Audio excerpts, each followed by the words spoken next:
Yan, todo ngiti ko dyan kasi napilit ko ang aking honey. Ay, honey daw. Kasweet naman ay. Aray ko. Ayan.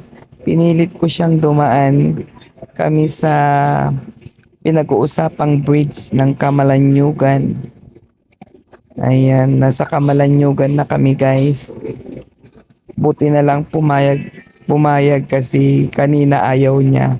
Malayo daw. Pero sabi ko, nandito na lang din naman tayo. So, daan na lang kami doon pabalik ng Ballesteros. Ito guys, ang Kamalanyugan Public Market, Cagayan City. Ayan guys. Welcome to Baggao. Ayan. Nasa Baggao na naman kami. Talagang inikot na namin ang Cagayan. Ito na guys ang pinag-uusapang bridge dito sa Kamalanyugan, ang second longest bridge. Ayan guys, ang ganda niya. Ayan.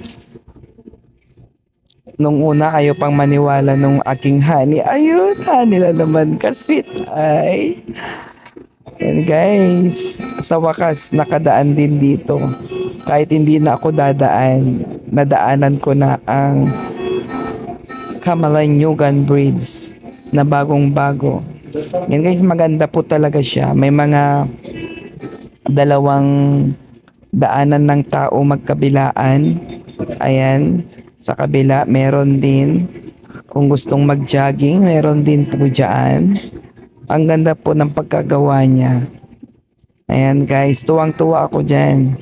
Kasi ayaw pang maniwala ng aking honey. Ayun, honey na naman.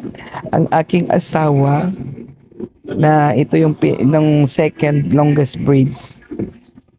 Pero nung natapos namin, mahaba talaga siya.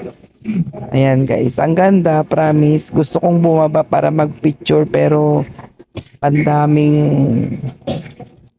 masikip yung sasakyan. Saka yun ng aking honey, my love, so sweet. Ayun! Ka-sweet ay. Ayan guys, tuwang-tuwa ako talaga dyan. Todo ngiti kahit masakit na yung aking puwet.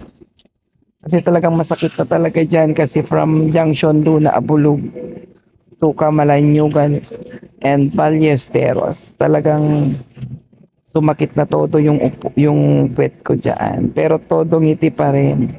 Diba? Ayan. Thank you, Han. Dahil napapayag kita. Ayun, Han na naman daw. Ay, kasit naman.